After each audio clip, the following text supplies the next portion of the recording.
Na-discard ng SB19 member na sina Stel, Pablo, Ken, Josh, Justin, hindi maikakaila na talaga namang napakaganda ng pagkahulma.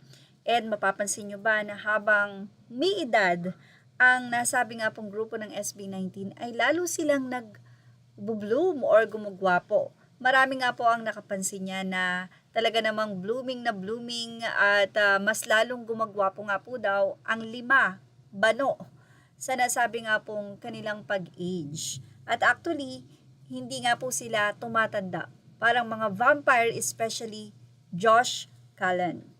Well, ito siguro yung reason dahil nga po hindi sila nagpapaka-stress at meron man silang ginagawa, makikita natin na talagang ang SB19 hindi nila pinapansin anumang issue na merong ibinabato sa kanila. Dahil una, mawi-waste lang talaga yung time nila.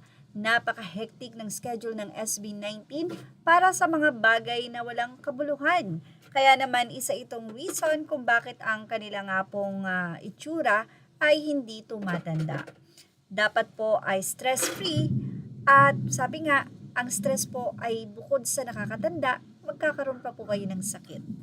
Day naman ng isang 18, lahat sila ay pogi, talented, and may kanya-kanyang katangian at karisma. Walang itulak kabigin, nagkataon lang na ang bias ko talagang si Stel, but love ko silang lahat. Samantala, pinag-uusapan naman sa social media ang kumakalat na photo ni Eunice, ang pamangkin ni Ja at ni Stel.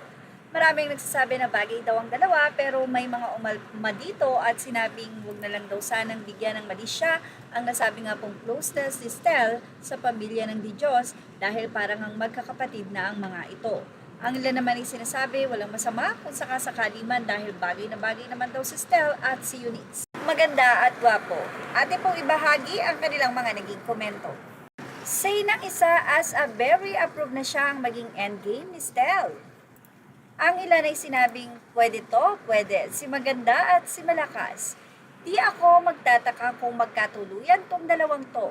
Wait, bakit bagay sila? Say pa ng ilang 18, approve na siya sa akin. In fairness bagay sila. May nagtanong pa kung J-up ba to ni Stel. Ang isa ay sinabing gandang babae, bagay kay Berry, Stel namin. Sa mga komento, mapapansin natin na hindi naman talaga against ang mga 18 na magkaroon sila ng mamahalin. Nais lamang ng mga 18 na masigurado na ang kanilang mamahalin na babae ay karapat-dapat din sa kanila at aalagaan sila. Gets nyo na? At ano ba to, Stel and Eunice? Bakit may pasakal at tila may pagsuko dito sa dalawa na ito sa kanilang photo? Marami ang kinilig.